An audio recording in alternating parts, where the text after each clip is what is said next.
Hello and welcome back to the Schooner Pod. I'm Bobby Howard. With me today, we've got Jamison Maxwell popping in for a quick little OU football and a little bit of softball podcast. First things first. Hey, Jamison, we just got off a previous podcast. This is podcast part 2 for us, where we talked a little bit about the Oklahoma City Thunder on my Substack Channel 4. No free ads. No free ad. Hey, whoa. I'll send a couple shekels our way into the to the Schooner Pod PayPal.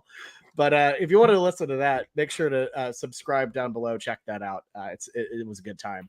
And of course, before we get started on talking about the SEC announcing OU's schedule, we have to give a hearty congratulations to OU softball on completing their four-peat. We'll talk about that a little bit later at the end of the podcast. And hey, while I got you here, make sure to subscribe to this show as well. Leave a like, helps us with the algorithm, all that good stuff. But that's enough preamble. Let's get down to business. It had changed from the horrible ways of the past under the Big 12. We know not exactly, but mostly when OU football will be playing this season. They released every single window for the SEC season for OU. And Jamison, I got to say, I'm pretty over the moon about it. This is excellent. Only two early slot games scheduled for the Sooners. Only one of those at home being South Carolina, the other being a road game at Ole Miss, which I gotta say for you and I, bit of a boo, little brunch at the Grove, but hey, we'll figure it out. But anyways, let's get into this. How awesome is it that we just get this clarity just this early in June? It's wonderful. Oh my gosh. And for planning for all these Sooner fans that are trying to go to the games and have already booked their travel eons ago, it's very, very helpful. And it's super fun because this is the dry desert time of football in general. NFL is just ending their OTAs. College football gets, NCAA, which is going to be a big boost here in a month. June sucks. It sucks. But, right now we needed this. We really, really needed this to kind of keep us excited. July 1st, we're going to get excited more as we officially join into the SEC. I am so excited because I'm a planner and I love seeing these dates ahead of me. And I've already gone crazy in terms of trying to plan my whole life around these dates. It's kind of cruel that this wasn't always the case and isn't the case for every conference, because there was nothing worse than having a plan and just dreading that late Saturday night announcement, because the Big 12 put it on 5-game delay and you're trying to see what happens in Texas, because if Texas wins, then maybe they'll get the 11 a.m. Big Noon kickoff. Freaking Monday announcements were so miserable. Awful. They would straight up ruin the middle of your day.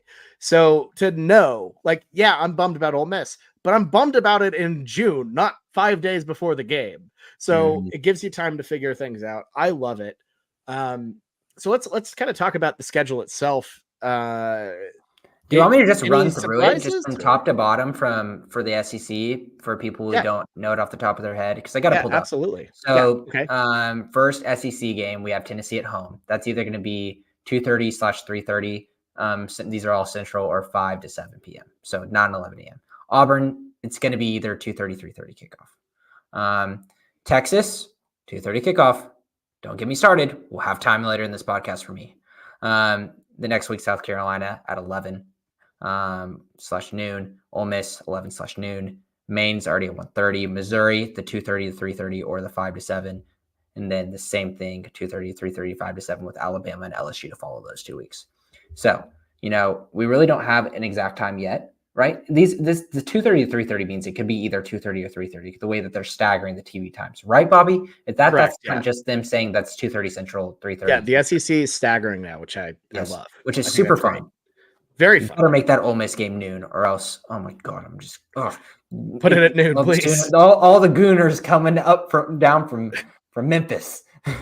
Hey, the Goon squad coming down from Memphis. Great. I'm excited. But yeah, that extra hour does help a lot. Having it be 11 or noon, I swear there's something about it. It really helps just get a little bit more tailgating. It's perfect. Mhm. I'm a big Yeah. fan of the noon. Yeah, Uh, exactly. yeah, and I like that, the total flex, the flex slot where it could be a 2:30 or it could be a 7. I love that because as I've stated before, I actually am a big fan of those, 2:30 noon kick or like midday kickoffs. So I like to know, like, am I going to just be happy or am I going to be a little bit bummed? And just looking at some of these other SEC schedules, you don't see a lot of 11 a.m.s. I believe the one with the most is Ole Miss, and I think they have 4, but one of them's a non-conference. 3 SEC total. So I think that was the most I saw. So the slot doesn't get used a lot, which I'm all for because there's just nothing worse than having to fit all your game day into an early morning. Yeah, exactly. And I guarantee you, Joe Castiglione, in this move to the SEC and all of these new TV deals, he was like, all right, I just want you guys to know this, that you're going to have to give us at least this first year, not screwing us with 11, 12 kickoffs. Straight up. It's an Because easy he's win. been pissed for years now. Been pissed. I guarantee you that was either under the table or a very clear provision that Joe Castiglione wanted. Oh, absolutely. And not only that, but I think it's like, hey, Greg Sankey, you want to have really easy win to endear yourself with all the OU fans? Cut out the 11 a.m.s, please. For the love of God, Mhm. we need it. I'm sure Um, everyone around the nation doesn't want 11 a.m.s. That yeah, completely makes sense. for sure. Like somebody's got to be in those games. Somebody's got to do it. Unfortunately, for other teams right now, Oklahoma is the new player. We have leverage. We get to be kind of coddled a little bit as our new time in the SEC. So guess what? We only got 2. That makes complete sense. And only one of those are home. Like away 11 a.m. games. That's fine. That's fine. Yeah, People can just wake up if they're not going to the games. The majority of the people aren't going to Oxford. A lot of big time OU fans are going to Oxford, including you and me. But, right.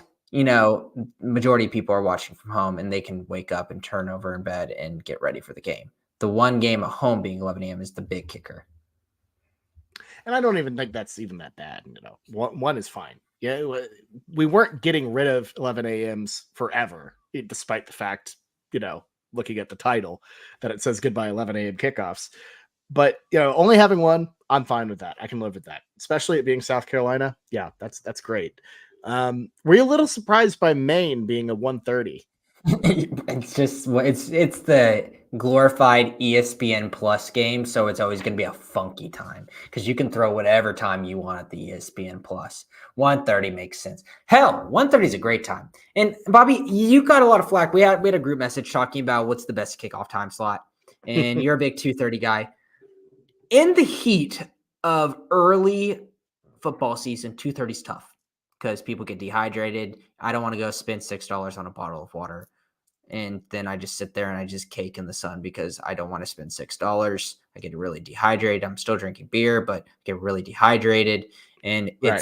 it's a lot of the times you have aspirations. Say with the 2:30 kick, I can come out of the game. I can go do something afterwards. I feel like I can have dinner plans afterwards or do something fun and still get home at a decent time. I get that, but early in the year, that's kind of not the case. Now, our 11 a.m. kickoff is October 19th.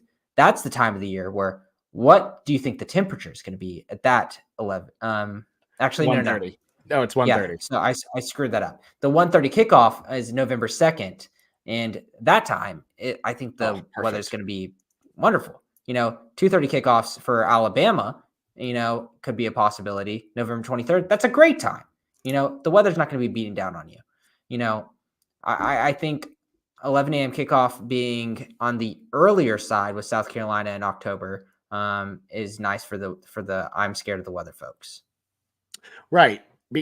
I mean, because I feel like when you're at that period of time, sometimes you'll get it hot, sometimes it'll start getting cooler. I feel like OU Texas is like the last weekend where it's like brutally hot in the region we're in, OKC, Dallas, that sort of pocket of the country. So I feel like that's fine for 11 a.m. for sure. Like that's great. Um, And then, with the main one specifically, obviously the weather's perfect, but it's the 100th year anniversary of Owen Field, and the little homage to the 1:30 kickoff times is great, because that's actually how every game before they had lights, they just kicked off at 11 or at 1:30 every game. So it was something my dad has made jokes about, like, or not Was jokes, that done on I think it's purpose? serious. Yeah. Castiglione in his statement said, in a move to pay homage to 100th season, we thought it'd be fun to kick off at 1:30, since that was the prevailing start time for our home games from 62 to 95.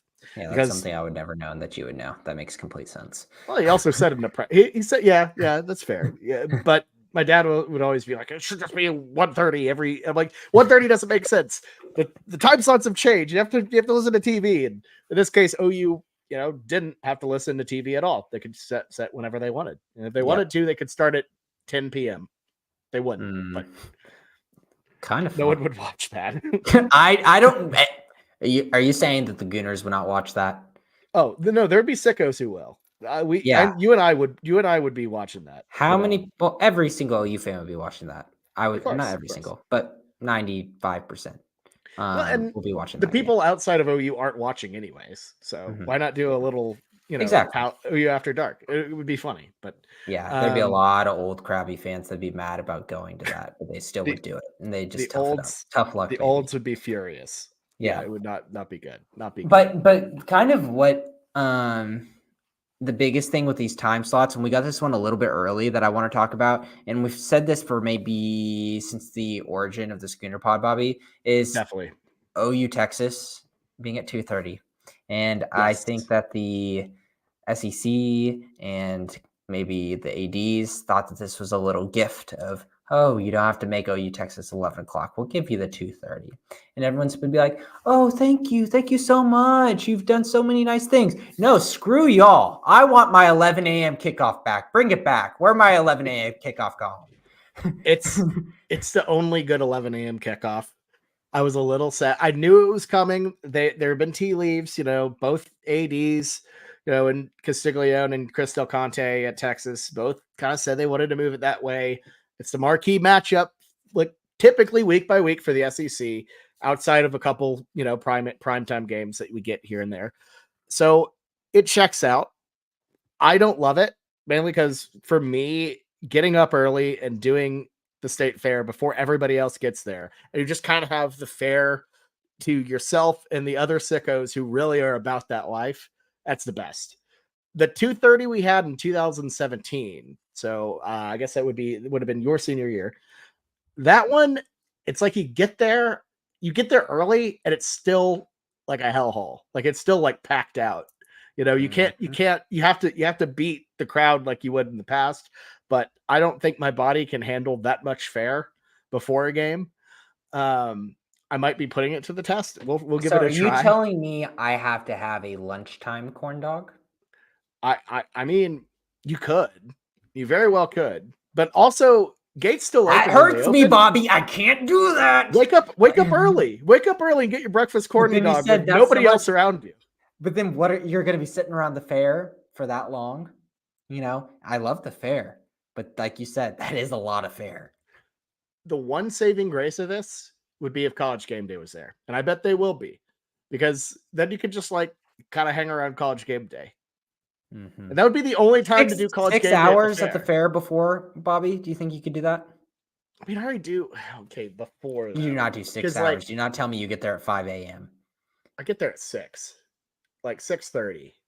Is what I've been doing recently. That's 4.5 hours. That's still intense. But say if you want to show up for a breakfast dog. So this game's at 2:30. So I'm gonna have to do some quick math here.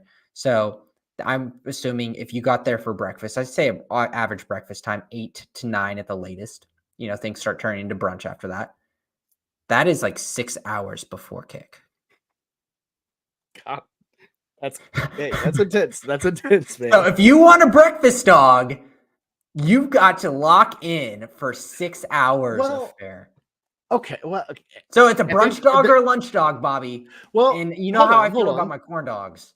I'm trying to structure my day. I'm thinking about this. There might be some merit to this if you think about it, because oftentimes what I'll do is I'll get there so early, but I'll just beeline it straight to Beer Barn and just post up at Beer Barn. Well, now I have a little bit of time where I can move around, see the, world's tiniest horse or, the pig races, actually kind of do the fair before everyone gets there. And then when it's time to lock in, I lock in at the Beer Barn. Maybe it gives me a little bit more time before. I will say I ain't meandering around the fair after that. I will be on a ticking time clock before I pass out standing. Yeah. That's the biggest problem is getting that is an option that everyone's like, oh, you get more sleep because so you feel like you can't restrict yourself Friday night. If you're restricting yourself Friday night, screw you. No, this is a special weekend. You just do whatever you do whatever you can. I don't care how old you are. I don't care if you don't think you got it like the old days. No, you find that fuel you've got in you, and whatever you need to do, you do it. And Vince you Carter, deal with the repercussions got another one Saturday in me, morning. No, this is the type of thing where your body will kick into a drive that you don't know you have on that Saturday morning and get you there.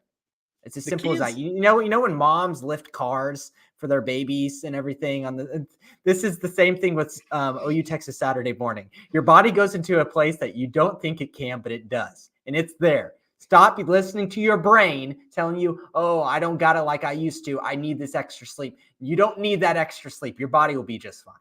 You gotta just sit back and let the Sooner Magic take the wheel. Just drive you through all the way. There we go. And that's the thing is the biggest thing people delude themselves into is thinking that there's a Saturday, like a Saturday night situation. There's never a Saturday night situation. No, you're done. And there shouldn't. You try to and if you like, I usually get like dinner on Saturday night, and you have dinner, and you're like, oh my God, I'm feeling it now that I've lifted a car and I've gotten my baby little corn dog out of it, but now all of it is now gone, and I'm just exhausted. And you try so hard, Bobby, because like it's hard because there's so many people that come in for this game, and you want to see all these other people. Mm-hmm. And you want to be like, oh, this is like a big trip. And so do I want to do like a date night that night? And it's like, oh my God, I've got so many things I need to juggle. The fact of the matter is, who cares about that? What matters is breakfast corn dogs and the state fair before the game. Because at that point, the war's been won. Mm-hmm. The battle's been fought. You're good. You can do Dallas out any other time. It's not that far if you're in Oklahoma City. And hell, for a lot of y'all live in Dallas already. You're in Texas. So you could do that a different time, but like a nice dinner, get some folks around you. What we'll usually do is Italian. It goes one of two ways. Either we order a pizza in at the hotel and watch the late games, or we just hang out and like get Italian with like a big group, and everyone just sits there kind of half comatose, while they eat their chicken parmesan and slowly drink a glass of red wine, because at that point everything's going down like cement. You feel like you have to drink that night, even though you're like, oh my God. Well, but it's for the vibes. I'm here. This is OU Texas weekend. I've got to do it. But oh my God. Well, because it's like it's almost like, well, if I stop, then what's holding me together at that point? Yeah, honestly. Water? Red Bull? I don't know. Remember that season that they handed out Jimmy John sandwiches for free walking out of the Cotton Bowl? That was horrible a game. Horrible game, but they should do that more often. That was the Case McCoy game for us, right? It was the Case McCoy game, yes. Awful. Yeah. But that was I do remember the Jimmy Johns. That was very nice of them. Jimmy John's, no free ads. Underrated post-game food. Like it is all there's all Norman. It's great. I feel like we've had a whole set podcast segment on this talking about how Jimmy John's is like very, very nice because it's freaky fast. It's on campus. Okay, we can mention them. We can't use their slow. This reminds me. You know what this reminds me of, Bobby? Was it Nathan For You skit where it's like Quiznos subs, like where you have to go on this speed date with this woman, but it's got to be out of Quiznos, and you've got to say their Quiznos sayings at least 2 or 3 times during it. That's incredible. Oh, Nathan For You is a great show, man. That's good. Yeah, that's no, but it's great because there's just always one right there. Like, I bet in Oxford we're going to be looking for the nearest Jimmy John's instead of trying to hit up like whatever local Ole Miss themed restaurant with way too many pictures of Colonel Reb is on there. I know I think you can get on board with itineraries. A lot of people aren't really. I think truly we need an itinerary for Ole Miss week, and we can kind of talk about I'm that. with you. I think for Yeah. Sooner fans that are going, and I feel like I've heard the most people going to the Ole Miss weekend as an away game. There's obviously great options. Everyone was really excited whenever they saw LSU on the schedule, but with that being Thanksgiving weekend, I feel like that deterred a lot of people. Yeah. And then the at Auburn thing was the other one, but I feel like I've heard more people going to Ole Miss. Auburn's tricky for two reasons. Because one of them being that it's pretty hard to get to. There's not a with Ole Miss, at least there's kind of an easy airport. You can drive there. Auburn's a bit too far. You kind of stuck between Atlanta and I think Montgomery, and if you're trying to fly, and the ticket prices are absurd. Just in general, like they charge way more base for their games than all the other ones. It's nuts. So to me, like it's really like I think it was like Missouri was like $90 a seat, and then they charged OU season ticket holders like $280 for Auburn, Oh like my to just to God. scale it. Do you think that the resale value will still be that much on Ticketmaster and TickPick and Game Time? Why'd you go tick pick second? Yeah, but yeah, no, I was looking Don't around. give me. Do you want me to give you my lecture on buying tickets before games? Obviously, I've had my No, deficiencies I in the know. past, but I I feel like literally TickPick. watched you sweat it out before OU uh Thunder Mavs. Exactly. I, I've I like I like I've seen TickPick. the method. StubHub's poverty. StubHub's poverty. Don't buy anything from StubHub. I agreed. Yeah, StubHub. Yeah, StubHub used to be the savior of tickets, and it kind of failed. No. I feel like we're off the rails a little bit. No, I will not give my ticket thing, but let's like going back to the Ole Miss weekend, because I feel like that's already something we were talking about pre-pod. Just because I booked my flight to Memphis today. I know Bobby can be driving, but I wouldn't make it in time if I was driving. I gotta work. I gotta work at half day on Friday. Blah. Ooh. But whatever. But I'll make it in time by like 4:30 in Oxford. But back to the point of most people going to be staying in Memphis. If you have a hotel in Oxford, you are extremely lucky because those prices are like $700 at this point. And the 11 or noon kickoff for Ole Miss is probably the one thing the schedule release that takes a dagger and turns me a little bit, because like I said earlier, I've heard the most people going to this game as an away game as OU fans. And you have to stay in Memphis most likely if you haven't gotten a lucky spot in Oxford or paid an arm and a leg for it. That's an hour and a half drive without traffic to get from Memphis to Oxford. With game day traffic, you would expect that to be more. You're going to have to wake up pretty early, really early, if you really want to get full Grove experience. So that is going to have to require a lot of planning and not a lot of sleep, that you got to be pretty careful in how you plan it. Yeah. And I mean, yeah. And I feel like that's kind of, I mean, we'll talk about it, but that's kind of what I'm thinking, is just hitting it early and going, Oh, I think we wait 4 or 5 a.m. and do it. Yep. And because we'll beat the traffic, and that's going to be a big thing, because there's going to be so many people doing this that it's game day traffic's already bad. Then you're going to have so many people coming from up north that we need to beat that traffic, get there, and then we can actually enjoy and walk around and actually see Oxford. So if you're listening to this, you know what? Screw it. You can join and go in early, but I want other people to go later and get really mad and stuck in traffic, because I want to avoid your traffic. Exactly. But I'm going to wake up super duper early. Screw it. We're still going to have fun in Memphis the night before. Right. Beale Street. But I want to, like, if you're going to these games, Bobby, like, you gotta have a full experience of the campus. Really get to know Oxford. Really get to know the Grove. Because if you're going to make this investment to go to that game, don't half-ass it. You've got to really, really see the environment as a whole. No, don't just pop in for the game and immediately drive back. That makes no sense. Like that's just go to Norman. Like what, especially Oxford, because to me, everything I understand and have heard about it is it's like about the Grove and the atmosphere and everything outside of the stadium. Vaught Hemingway doesn't get a lot of, doesn't have a big reputation for a reason. So, yeah, we'll see how that goes. And honestly, a little itinerary like kind of either segment or a show, that could be not the worst thing in the world. Not a Mhm. bad idea. I think little we've baby already show. kind of floated that idea of kind of giving itineraries to all of these away games, and I think that'd be Itineraries. that'd be Yeah, a like an really fun thing to itinerary, do. like preview, like the campus traditions, all that. That's what we should do. That. Like That's good off season. most well-known food spots, and obviously we'll be taking from afar, and we're going to be searching and do the research. How much of it will be firsthand experience? Little to none. But Yeah. like, I feel like that'd be something really helpful, for me going to an away game, and for people if you're curious. And I think it'd just kind of fun listen to really get to know the different colleges. Yeah. I'm really excited. Yeah, bring back the old, some of that old Schooner blog days, maybe, just but in video form. So, yeah, no, I'm for that. We should work on that. All right. Any other thoughts on the schedule before we move on? I think we kind of have it covered. All the games I expected to be flexed were flexed. At Auburn feels like a perfect midday game. That's fine. That's great. Nothing too crazy with Houston and Tulane.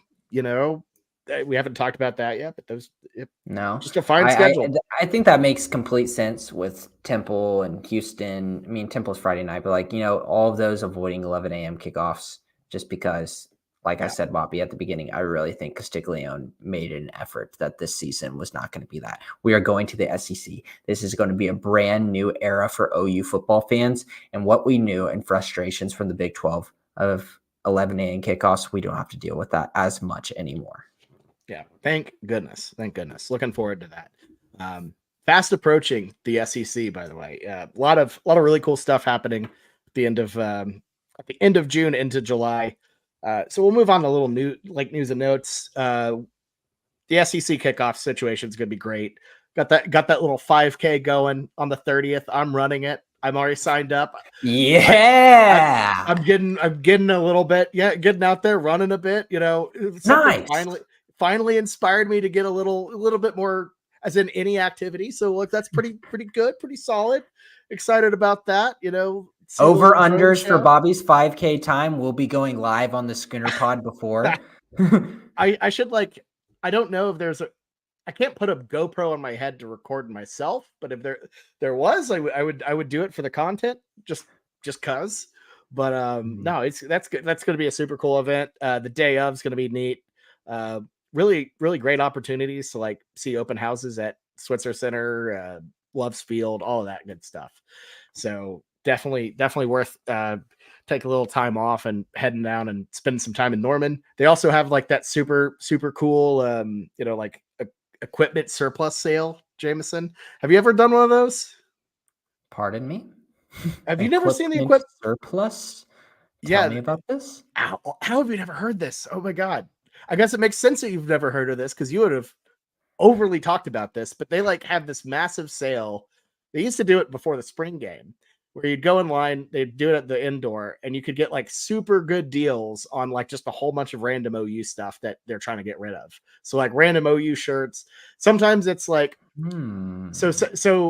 it'll be everything from cleats to basketball practice pennies. So you're the player worn stuff. Yes, player worn stuff. Okay, I think I remember seeing some a minor version of this in Campus Corner at one time, but I've never heard of this at the indoor facility.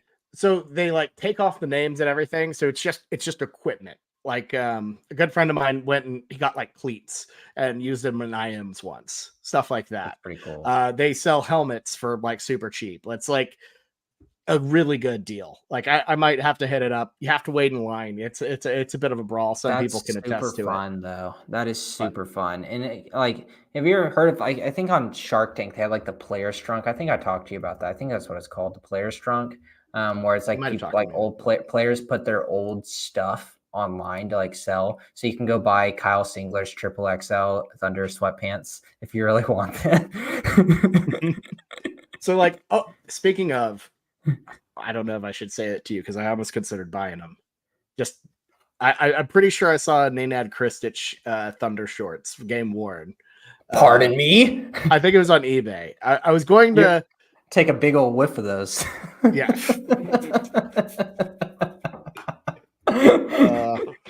Yikes. Want to talk about softball?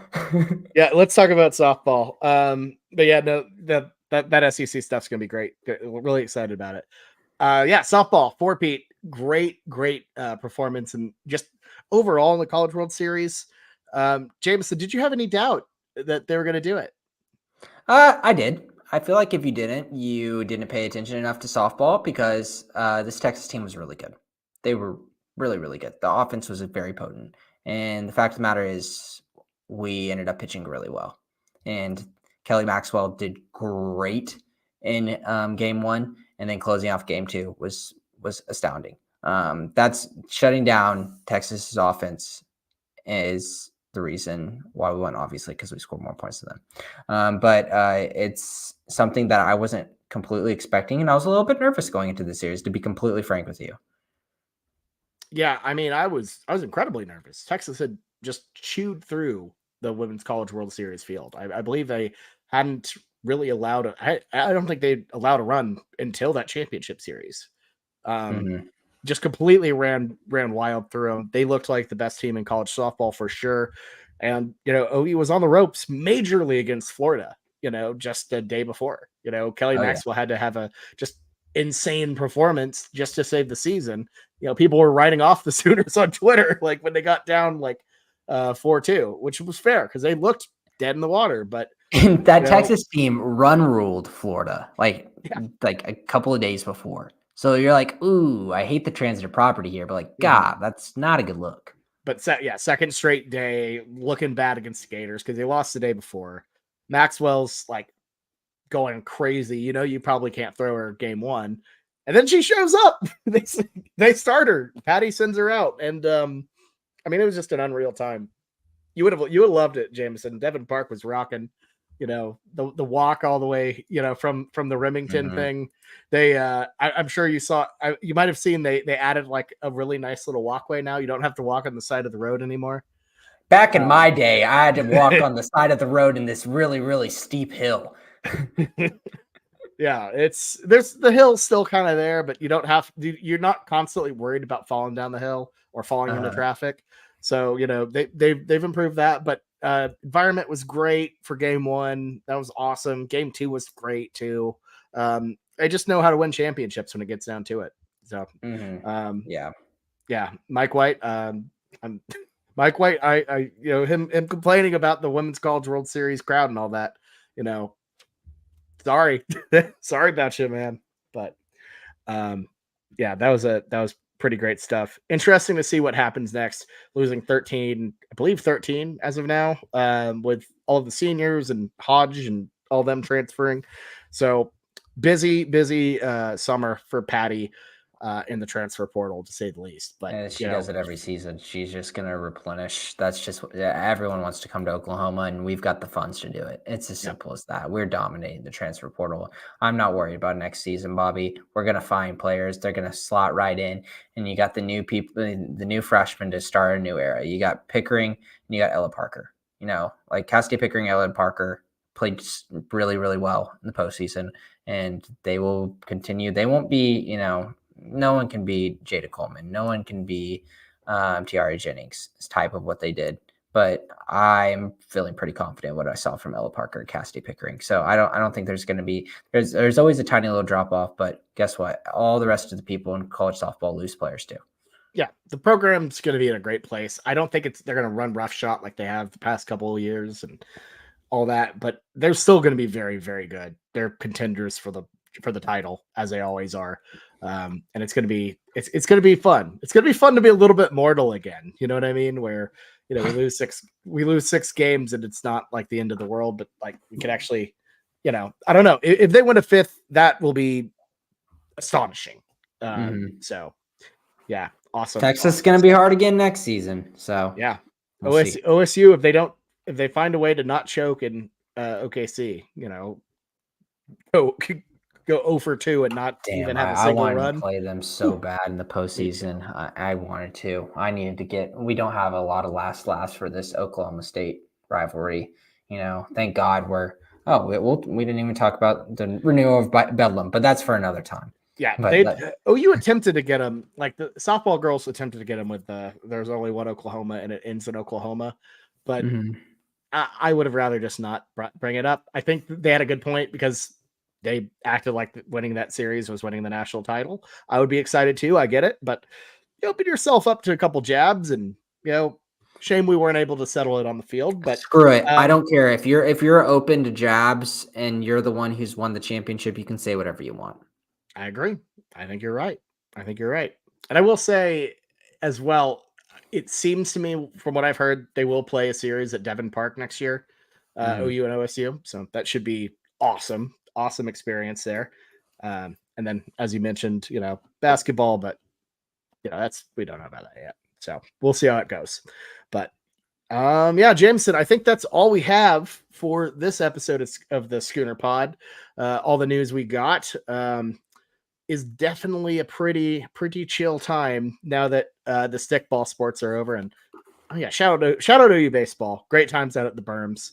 Loved it. It was truly fun. Like they did a really good job at that. Just letting everyone kind of run wild. Like I don't want to blow up anyone's spot here, but people had you could bring whatever you wanted. It was hilarious. People had Tito's. There was a group. I definitely saw a group of college kids just ripping cigs on the berm, like not hiding them or anything, just full on ripping them. I'm like, I love it. Just it's perfect. So OU baseball will be fun next year, but this doesn't need to be an everything pod. So we're gonna go ahead and wrap it up. Any final words, Jamison, before we close this thing out? Nah, man, I'm really excited for this SEC season and get to planning now, Sooner fans. As someone who I thought I was doing it well ahead of time. You're not. People are way ahead of you. So get on it right now. It just means more, I guess.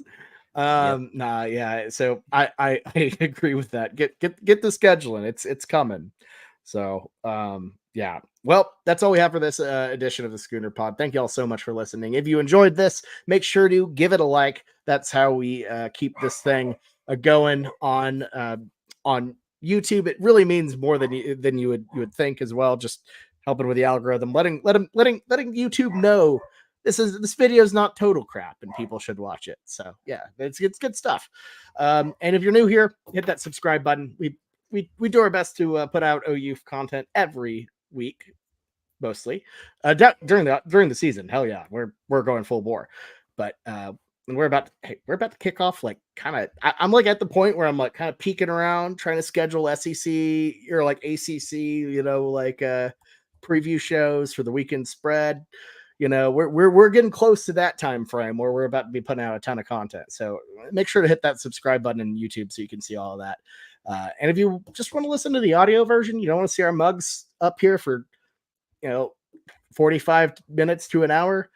We got the audio version too. It's on really anywhere you listen to your podcast. So subscribe there. All right. Next time out, we're going to have some fun, I believe. It's going to be a good one. I think we should have a full squad. So not quite a tier list. It's going to be a draft. And it's going to be not what you expect. So until next time, this has been the Schooner Pod. Thank you all so much for listening. We'll see you. Have a good one. Boomer Sooner.